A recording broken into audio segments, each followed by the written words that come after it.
ഇന്ന് ഞാൻ നിഫ്റ്റിയിലൊരു ട്രേഡ് എടുത്തിട്ടുണ്ടായിരുന്നു.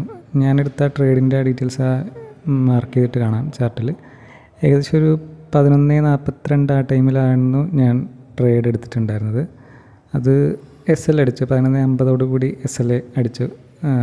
ആസ് പെർ എക്സ്പെക്റ്റേഷൻ 450 രൂപ ലോസ്, അതായത് പ്രീമിയത്തിലൊരു 6 പോയിൻ്റ് ലോസ്.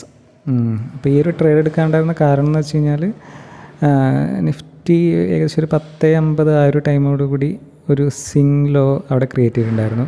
അപ്പോൾ ഇന്നത്തെ മാർക്കറ്റ് ഒരു അപ്പ് സൈഡ് മൂവ്മെൻറ്റ് കണ്ടപ്പോൾ ആ ഒരു ലോ താഴോട്ട് ബ്രേക്ക് ചെയ്യുകയാണെങ്കിൽ പിന്നെ വീണ്ടും മുകളിലോട്ട് പോകും എന്നുള്ളതായിരുന്നു എൻ്റെ എക്സ്പെക്റ്റേഷൻ.